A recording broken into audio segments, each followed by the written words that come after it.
Anytime something like this happens, I bring up this book by this Buddhist named Pema Chodron called Comfortable with Uncertainty. And everyone's like, stop it! We don't want to be comfortable with uncertainty. We want no uncertainty. Because it's very confronting for people, because what it basically says is change is the norm, and any illusion of control or long-term consistency is just that. It's an illusion.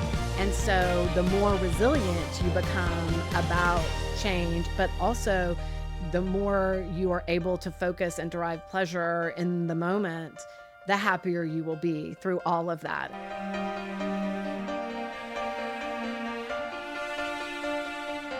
Hi, everyone, and welcome to How She Does It, where we talk to women who are shaping culture and we ask them how they do it.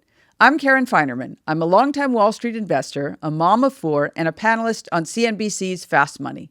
Think about some of your favorite shows: The Pitt, Hacks, and Just Like That, The Flight Attendant, and The Sex Lives of College Girls. Sarah Aubrey, head of original programming for HBO Max, has been the one to greenlight, as they say in Hollywood, each one of those shows. She is a tastemaker with her finger on the pulse of what viewers across the globe are looking for in entertainment.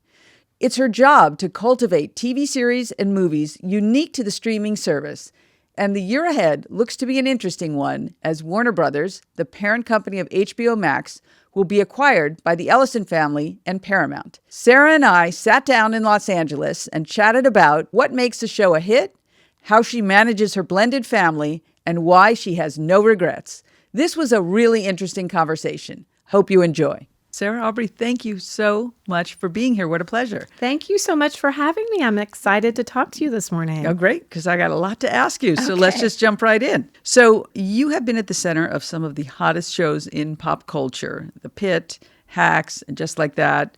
So what gets you to say yes to a show? Always great writing. That is the beginning of every great show. And I think that's one of the secret sauces of HBO Max, is that we really take our time with getting a show right on the page before we move ahead. So always great writing. So let's go in a little deeper to great writing. Yep. Is it characters, plot, or secret sauce? What is it? Well, I think probably the best way to describe it would be to use an example. And recently we have a medical show called The Pitt that, as we were just talking about, has Everyone some in fans. America has heard of it. Yes. Yes. And I think there are a couple ways in which The Pitt exemplifies the writing that we're looking for. First of all, the creators of the show, Scott Gimel, John Wells, and Noah Wiley, came to us with a very specific reason for wanting to do the show, which is they had, during COVID and after COVID, been reached out to by scores of medical professionals saying that COVID has fundamentally changed the practice of medicine. And frankly, we are suffering between the number of people that left the profession after COVID, the psychological wounds that were left on the remaining doctors, nurses, orderlies after COVID. And then, as we also know, emergency rooms have become the first line of healthcare for many, many people. So the overcrowding of those emergency rooms, and then the corporatization of the medical practice. So you have these corporate owners of hospitals putting increasing pressures on making a profit while trying to save people's lives. And so I think the confluence of all of those factors led to these impassioned letters. And I think it made and inspired John and Scott and Noah to go into this show with a very specific lens. And we're always looking for specificity. I think that that's where you reach people and touch people, even if they don't know anything about the subject. The more specific you are, it somehow becomes more universal. And so they really had a passionate story to tell. They had a great sense of who these characters would be under this particular pressure. And then the other piece of it was they wanted to be relentlessly accurate about portraying the medicine. Mm-hmm. And I think it can be stomach-turningly accurate about portraying the medicine. I don't know if you've had that experience watching the show. I have, and my daughter's a first-year med student and is wow. delighted by it. Yes, absolutely exactly. delighted. But yeah, you feel like you've learned something. Oh, I know all about airways. Please. I could absolutely dive in if needed. That is good to know. Yeah, I know exactly. I don't think we'll need it this morning, but we might. And then the other part of the absolute reality of the medicine is that, and these things are subtle, so maybe once I point them out, you'll go back and watch again, but we don't on the show have a medical scene and then an interpersonal character scene, because that's not how real life in a hospital is. You are talking about your lives, and how you are conducting your work is often influenced by the relationship with the doctor across from you, how you're doing that day, what emotional baggage you walk in the door with. And so the thing that I think is so magical about their writing is that when you're standing over a patient with their, heart literally out on the table, you see that, oh, these two people may be in a disagreement with each other, or they're carrying the last case into this case because it didn't go well. And so they're taking extra measures that wouldn't even necessarily be appropriate. So all of that is happening in one scene and feels very seamless. And I think that is the piece that people just get swept away by. But when you look at it, it takes a very high degree of craft to accomplish that. Mm-hmm. So that with the accuracy and then the kind of kooky stories as well. Which are all from real life. I mean, they have a Dr. Joe Sachs on staff, but they also have, in the background, they have so many nurses and medical professionals there as consultants. And the unusual part of the show is it is one day a season. So every hour of the show is an hour on the shift. And so there are people in the background, and you've seen this several times in the show, who are in the waiting room that seem like an extra or a day player that become the star of the 8th episode. That actor and their story is scripted so that as they move through the ER, you will see them in the background of certain scenes in episode 2 because they've made it out of the waiting room or they're having tests. So you get all of that flavor happening. There's just such care taken in a 360-degree way to really then, when that person pops, it makes it all the more satisfying because you're like, well, they were mad in the waiting room, so now they're going to be furious. So, I mean, it must be thrilling for you what a giant hit this is. And you've had many. So you talk about great writing and there's characters, but there's something else. What do you think is like this sort of magic? Can you even verbalize what it is? And do you know when it's there? Look, I think you always see certain potential in shows. I don't think you fully know until you have, because the next layer obviously is the cast. And there was a very conscious decision, again, for example, in the Pitt to, Noah is an incredible actor and this is a tour de force performance, but it's also a tour de force role. I mean, it was written to be a real showcase for him, and it is. But another decision was made to cast around him mostly unrecognizable actors, in the traditional sense. Some of them had definitely worked, but some of them are quite green and new. And that's just further to immerse yourself in the piece. And I think some of the magic of the show is that people attach to these doctors as their characters, not as, oh, I'm watching my favorite star do this part. And I think that just pulls you in even more deeply. But it's different for every show. And sometimes it doesn't happen. Not everything works, but we just try and make, as I like to say, good bets. You can only line it up. And then you need a little bit of luck and a little bit of chemistry, and comes together. So can you give us an example of something where you were really excited about it and somehow it didn't work? It didn't have that. Well, I don't really. I think that's kind of a brutal thing to call out specifically. So let me think about how I could talk about something Or the idea for a show that you thought would really work. Yeah. Well, I'll give you an example where it eventually worked, but I made a show called The Penguin that was based on Colin Farrell's character in the Batman movie. And Matt Reeves and his producing partner, Dylan Clark, came to me many years earlier and said, we want to do a show in the world of the Gotham, and at the time it was the Gotham Police Department of the Batman universe. And I thought, God, that's brilliant. And with Matt's particular take on it, it will be, feel very fresh and unlike a traditional kind of comic book show. It's going to be very real. And we developed 2 scripts in that space with great writers, and we just could not crack it. And it was incredibly disappointing because we knew there was something there. And then finally, we got to the place where Matt was shooting the movie. He had written the movie, but hadn't gone into production when we first started talking about this. And he reached out and with Dylan and said, Colin is really a standout in this movie. We should do something about his character. And so that's how The Penguin was born, was being inspired by this performance and knowing there's just much more there. And it's not a movie about the Penguin, it's about the Batman, but there was just riches for the taking with him. And so we then worked with a writer, Lauren LaFranc, who I had developed with before.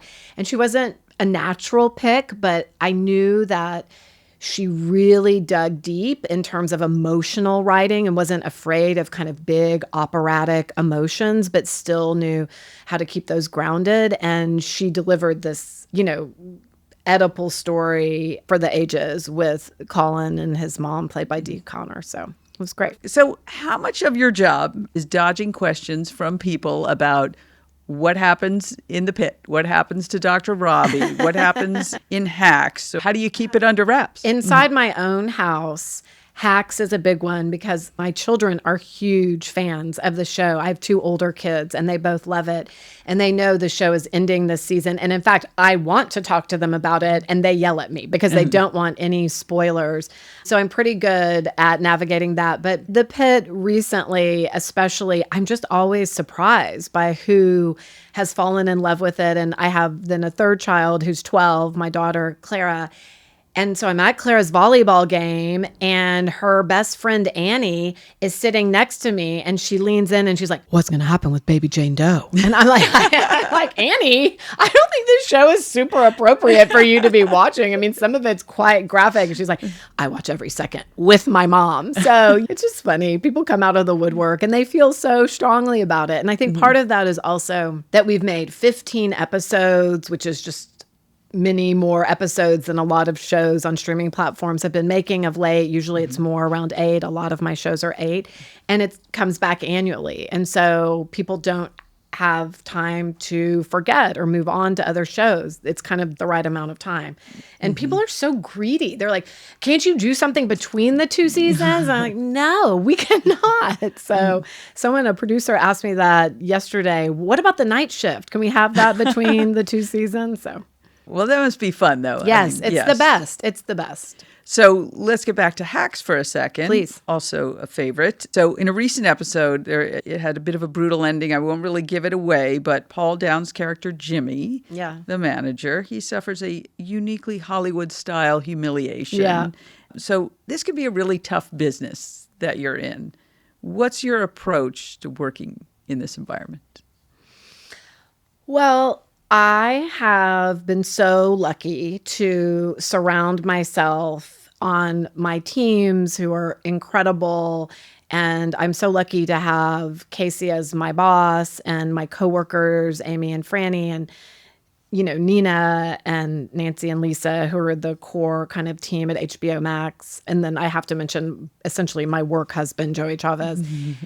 You have to surround yourself with people that you can have fun with because the pressure in this business can ratchet up to, it's like we're launching a rocket to the moon. It can feel that kind of significant and it's very public. Every time you air an episode, it's like an election is happening, and people know, did it work? How many people are watching? What are the reviews? And so you have to get a thick skin, but you only really can do that, I think, with fellow travelers that have the same values that you have about how you approach your work and frankly, your family. And so I think for me, that has been, and then of course, the people in my life that make it possible for me and go and do this work. First of all, my kids, but my family, my nanny, who I adore. Like it's all about the community around me every day that keeps me buoyant. I have heard Brian Grazer has said about you that you do not get panicked, which is a great thing. So you have big, important projects, you have big budgets, you got big personalities. How did you learn to handle all of those things at the same time? First of all, I love Brian. I've known Brian a very long time. When I was a baby producer, we made the movie Friday Night Lights together and then the TV show. The thing that makes the job still fun for me with all the pressure is something that Brian has always cultivated, which is remaining deeply curious. I mean, this job gives you a passport to basically any world you want to walk into, because if someone hears Hollywood is knocking, they almost always throw the doors open. And so I just appreciate that Brian stays kind of so hungry and curious. But back to the question about my calm. I mean, as we all know, it's like a duck. I'm gliding and underneath I'm paddling. But again, problems are going to happen. There's no bulletproof way of going about making a show or navigating artistic temperaments. So I kind of accept that bumps are going to happen. And the way that we try and be good partners and navigate all of that is being very honest and very transparent so that people are not caught by surprise.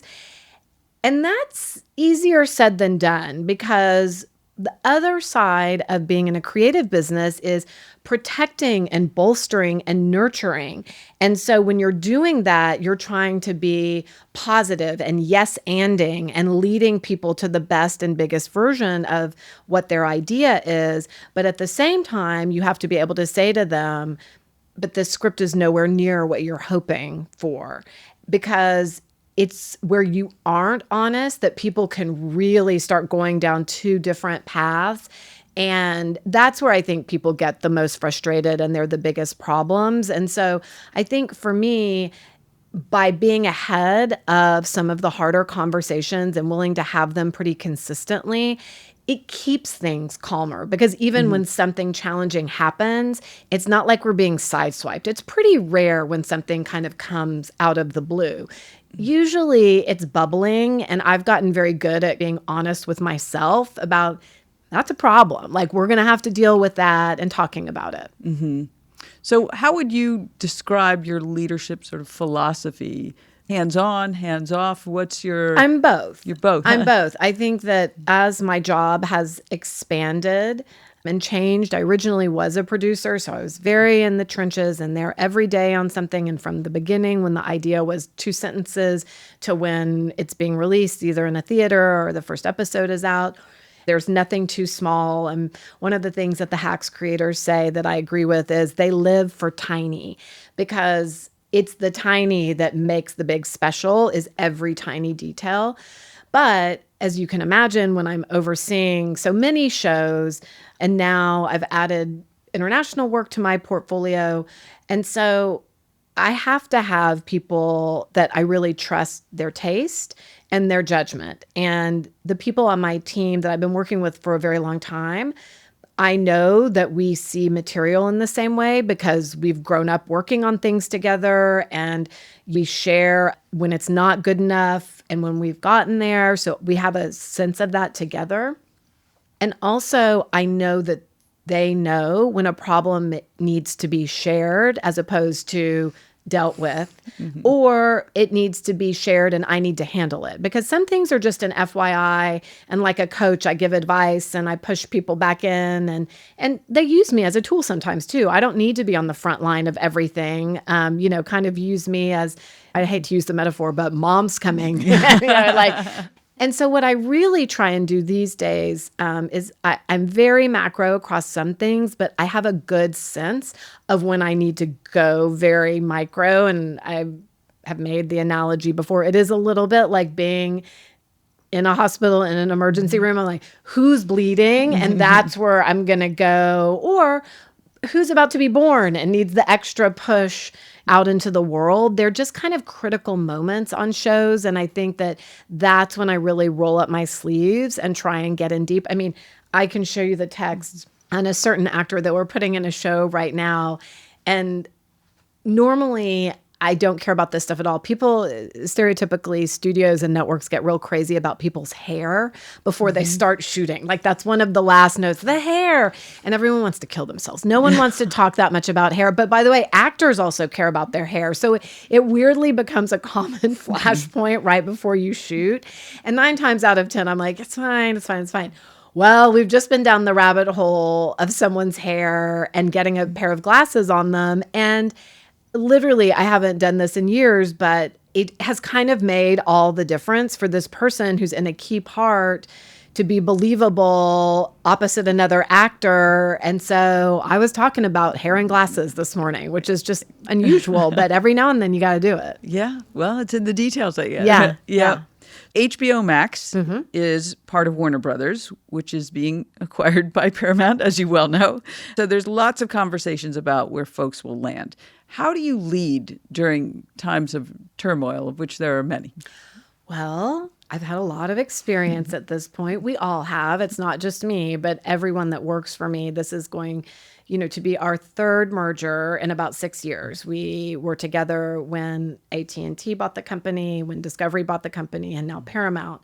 And so we're kind of seasoned at knowing that there will be a lot of noise, a lot of people talking, a lot of predictions, and almost without exception, we have never been able to predict or know what the outcome was going to be.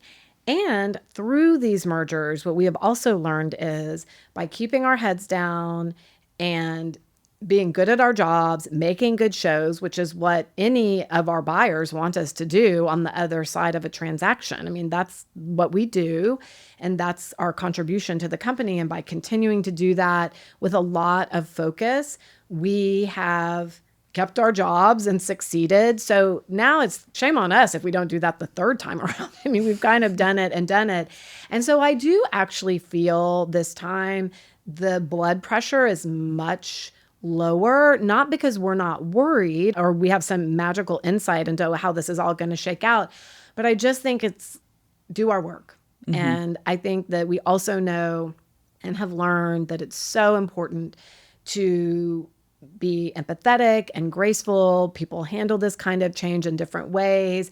And sometimes I still am surprised, but you'll be in a meeting and somebody will kind of like have a strong feeling or an emotion and I'm like, oh my God, what's going on? And then I remember, oh, right, this is all happening. This could be driven by the oncoming merger. So it's just about kind of trying to give people grace and yourself stay very present and as positive as possible. And also think the world is very unstable right now. Mm-hmm. And so I think we've all had to grow more resilient about not knowing what exactly is ahead and find meaning and happiness out of what we are doing every day. And my teams love their job. They love their work and they get to do that every day, irrespective of what is to come. And so focusing on that, they get very annoyed with me because I just brought it back up again. Anytime something like this happens, I bring up this book by this Buddhist named Pema Chodron called Comfortable with Uncertainty. And everyone's like, stop it! We don't want to be comfortable with uncertainty. We want no uncertainty. Because it's very confronting for people because what it basically says is change is the norm. And any illusion of control or long-term consistency is just that. It's an illusion. And so the more resilient you become about change, but also the more you are able to focus and derive pleasure in the moment, the happier you will be through all of that. And so, of course, I've brought that up again recently. I got a big eye roll, but So I have heard you say that Hillary's loss changed things. How are you leading differently after that?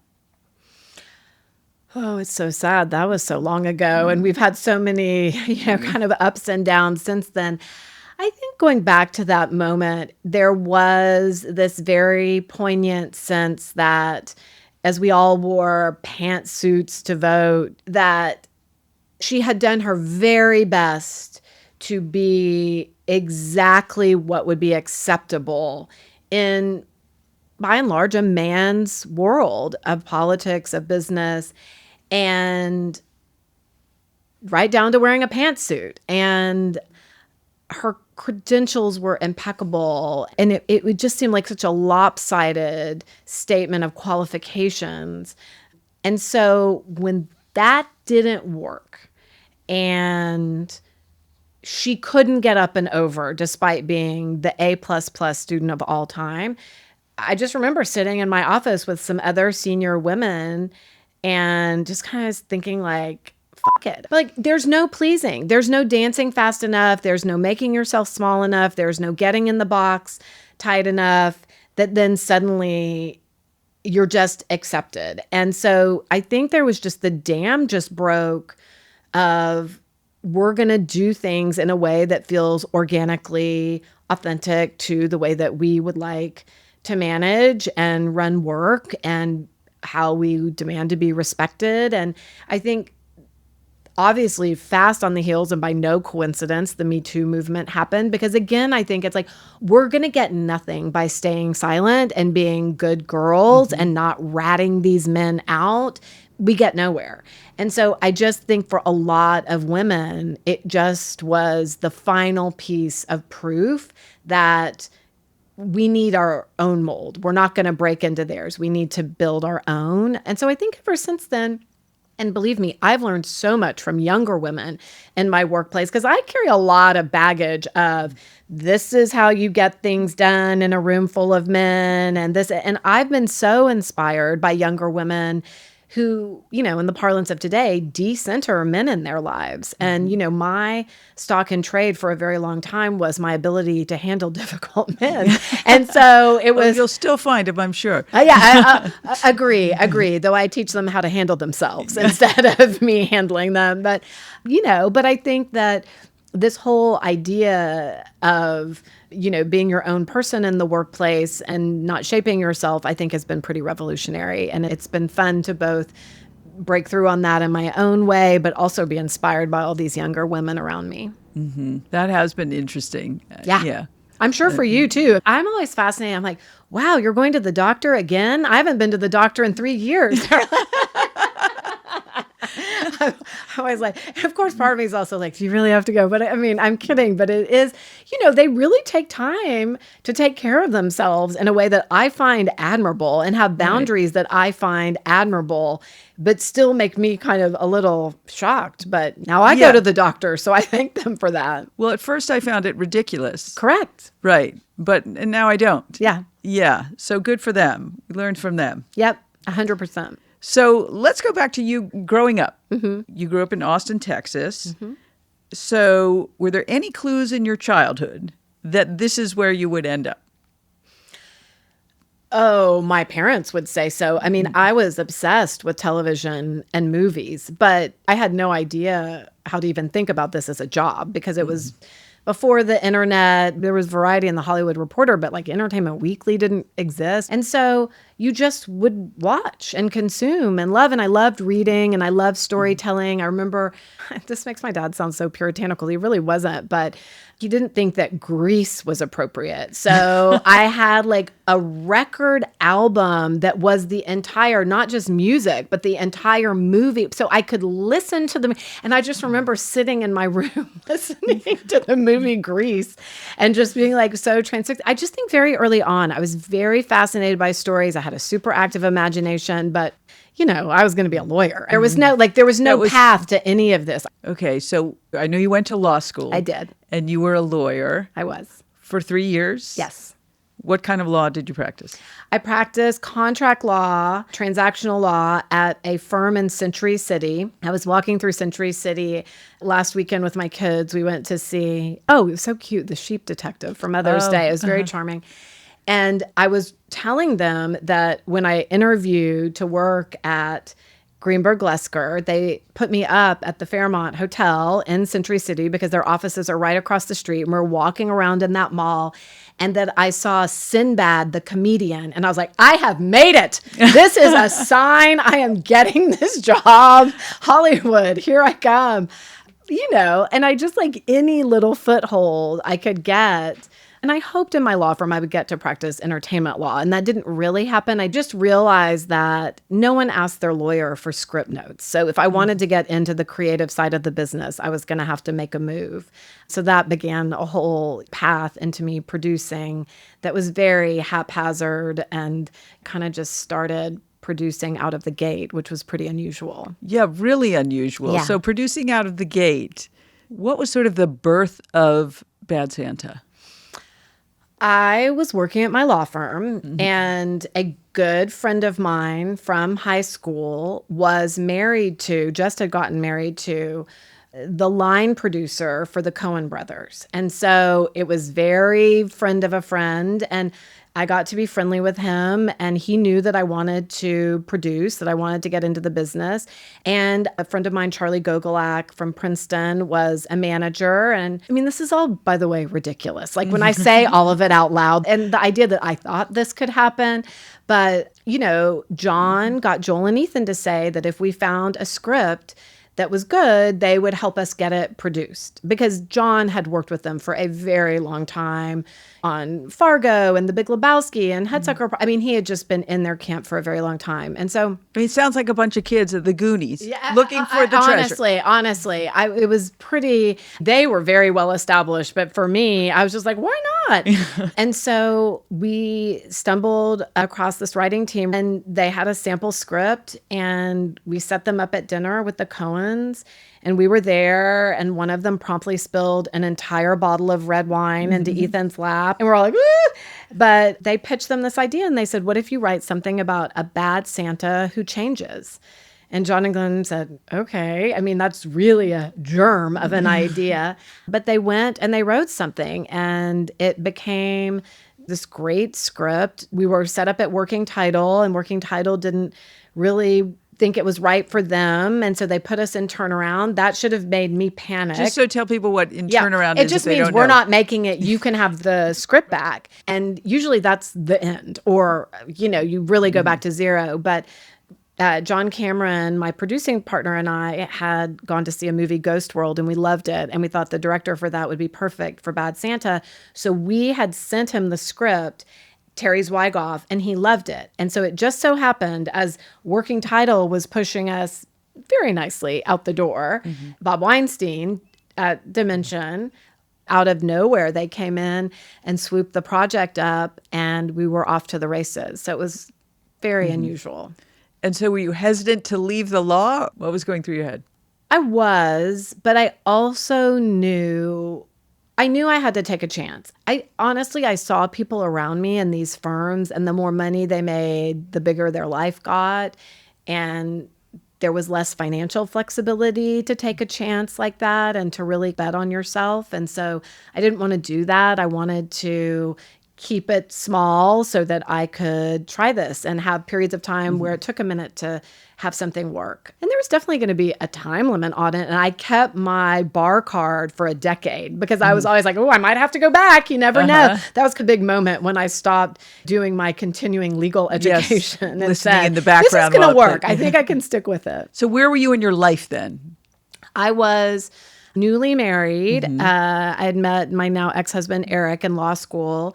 And the night before we started shooting Bad Santa, I found out that I was pregnant with my older daughter, Lucy. And so I was catastrophically, cripplingly nauseous for the entire shoot. And John was like, what's wrong with her? Because I didn't want to say. He's like, she really can't handle the pressures of set. She seems exhausted all the time. But also one thing about set is they're just cooking constantly, because it's an army of people that need to be fed. And the smell of the meat cooking, I was always like, whoa, and like going back to the trailer to just like eat some crackers and try and revive myself, and just constantly sipping a Coke. So Lucy was really forged in a shopping mall in Del Amo. I have an older daughter, Lucy, as well. Great and name. shared the nausea. And you're taking this chance, and it works. And it worked. So how did you get to you and Peter Berg working together on Friday Night Lights? When I was on maternity leave, John Cameron, this comes back to Brian Grazer, made a movie with Imagine, Brian's company, called Intolerable Cruelty with the Coen brothers, starred Catherine Zeta-Jones, George Clooney. And so John got to be good friends with the team at Imagine, and they had a really good working relationship. And so as I was coming off my maternity leave, John said, well, they're interested in making a movie out of Friday Night Lights. Pete was interested, and Pete's cousin, Buzz Bissinger, wrote the book. So I came off maternity leave, and I had met Pete because He was at Working Title when I was at Working Title, developing Bad Santa. He was developing something up there. So we had crossed up there and met. And so we all ended up together in Austin, us producing, Pete directing the movie of Friday Night Lights. And we got to be quite close making that movie. And while we were making it, tragically, we filmed a lot of actual football games. The movie is very well researched and very authentic. There are lots of real players and coaches in the film. But a player at one of the games we were filming was paralyzed from the neck down because he lowered his head in a tackle. And we became very close to that family. And at the end of shooting the movie, Tim McGraw was in the movie. Pete said, I want to do a benefit concert for the Edwards family. So can you do that? And I'm like, okay. I mean, I am producing a movie right now. And by the way, my daughter was an infant. She was basically 6 months old.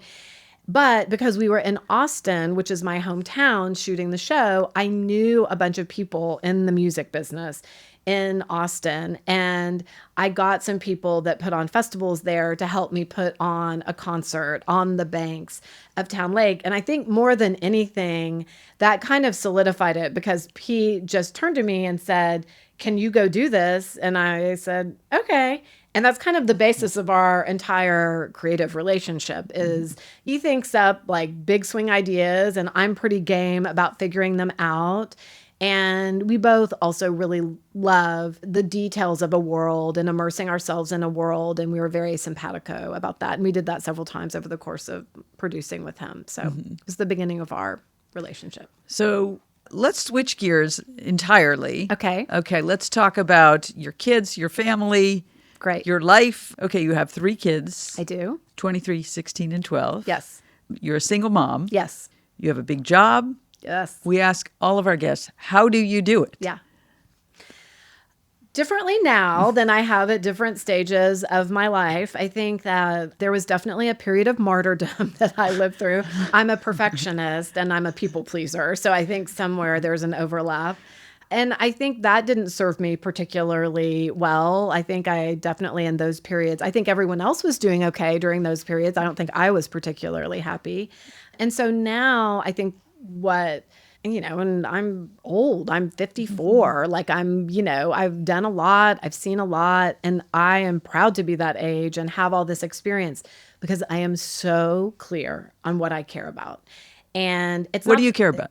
I care about my kids, and I care about my kids getting a great education, being close to our family, and being curious and kind. And I like us having adventures and having fun together, and I always prioritize time for that. And I know now that I have time for that. And then I also am incredibly proud of my work, and I make sure that my kids see and know and understand that. I talk to them a lot about my work. It's been really fun as my kids have gotten older, as they've become fans of things. And now my daughter even is an assistant at WME.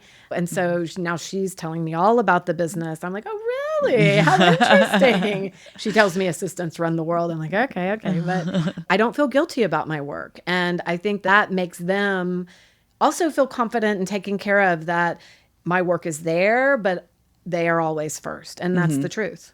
As I understand, you have a little bit of a complicated family. I do. But there's some really interesting elements to that.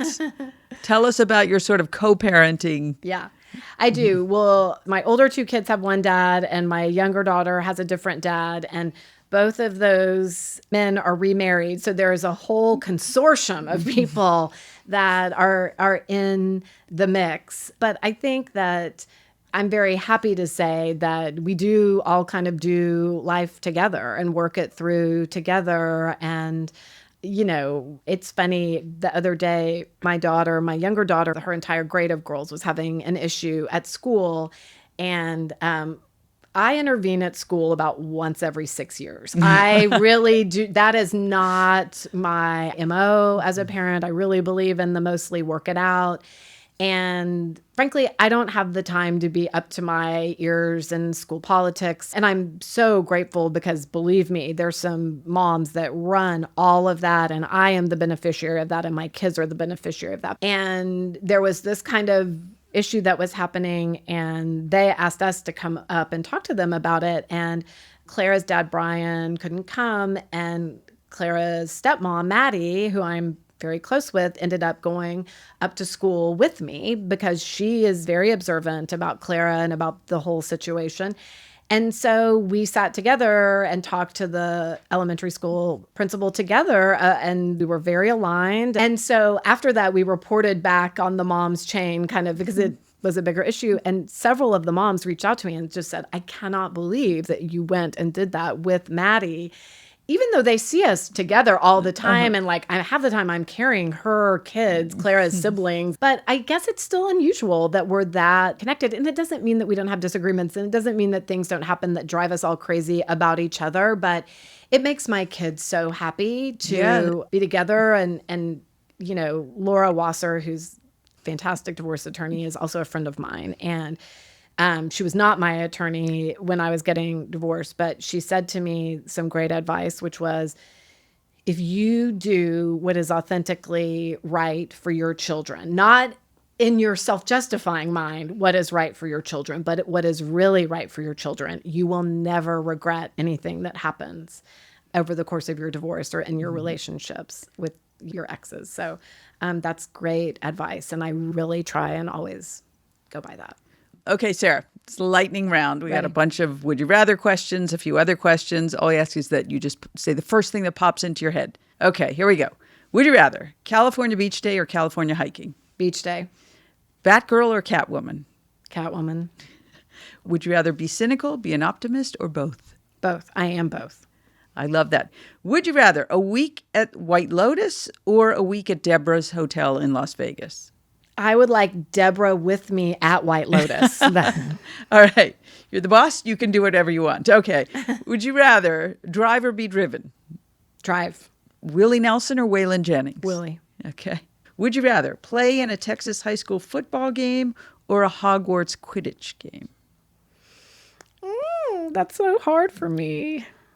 Quidditch is on my mind, so I'm going to say Quidditch. Okay. Would that be a match, not a game? Yeah, match. A match, yes. So many people know why Quidditch might be on your mind, but can you share with us what you're doing with Harry Potter? Yes, I am thrilled to share that we are days away from wrapping the first season of shooting our Harry Potter television series, and I am very excited for the world to see the incredible craftsmanship of over 1,000 people working at Leavesden Studios right outside of London. It is bespoke, handmade, and when I say that, I mean not computer generated, kind of building of this fantasy world that I think is going to be so enchanting for people. The cast is phenomenal. And I think it's an opportunity for people that are fans of the books to really get a very deep dive into all the corners that were not able to be put into the movies, and then some extra things that are new. So I'm very excited about it. And you're planning a number of these Yes, series. we've committed to shooting all of the books. And so that's why we've been able to make such an investment in building the stages early, because normally in a show, you kind of wait and add on year after year to see if you're going to continue the show. And so things grow over time. But we knew that we were making this commitment, and so have a very exciting footprint out of the gate for fans. Fantastic. What books are on your nightstand or your Kindle? I just finished The Calamity Club, which I adored, which is the new book by the author of The Help. And I literally tore through that. This is one of the ways I keep my sanity. Even when I have a stack of reading, sometimes I need to just read something for fun. And so this weekend I read that, and it was such a treat. And I have that book about habits, Atomic Habits. Okay. Which I love. Okay. What's the last show or film that you enjoyed that was not on HBO Max? Oh, Project Hail Mary. Okay. I loved it. Okay. If you couldn't be in the entertainment business, what do you think you would be doing? Running a hotel in a beautiful place, like a small hotel in a beautiful place. Interesting. Okay. Which do you prefer, Emmy red carpet or Emmy after party? Oh, Emmy after party. What's your favorite movie of all time? Tootsie. Tootsie. Interesting. We ask all our guests, what did you do with the first big amount of money that you made? I paid off my law school loan, and I will never forget this. The week that I did that, And this is one of the reasons I got to leave my job as a lawyer, because I paid off that debt. I didn't want to do that until I paid off that debt. And I started paying for my daughter's private preschool on that day. So I have been paying through the nose for education for decades now. I get it. Okay. All right. The last pair of questions. Okay. So what is the best investment you've ever made and the worst investment you've ever made? And it's a very broad definition of investment. Could be a class or a trip or anything. Well, investment just immediately goes to something I do think it's important to talk about. So I don't know if this is the best, but it's one that's meaningful to me, which is a long time ago, I got a business manager. And I didn't know if that money was going to be worth it. But when you get paid for a movie, you get paid in chunks of money. And it was definitely a source of conflict between me and my ex-husband, was tracking this money. Has it come in yet? Have we paid taxes? Has the agent taken the commission out of it? And so even though I didn't think I could, quote unquote, afford it, I essentially just decided I needed help with this and I needed to pay an expert to do it. And it's been the best money I've ever spent. My worst investment, it's funny, I don't like to regret things, because I'm very much but that bad thing led to that good thing. That's normally the way I look at stuff. So what do I regret? I think that I often stay in jobs longer than I think some other of my peers have stayed, or through kind of moments where people have said to me, you should go do X. And sometimes I've looked and been like, oh, should I have done that then? Where would I be now? But again, in the sliding doors of life, I believe I'm kind of exactly where I am. So the truth is I don't have a regret in an investment. That's fantastic. Sarah, that was it. Oh, great. Thank you so much. This was really fun. Thank you. Thank you. Thank you. Thank you. Thank you so much for taking time to listen to our conversation on How She Does It. Wishing you a week filled with excellent entertainment. We'll have another great conversation for you soon. Until then, onward.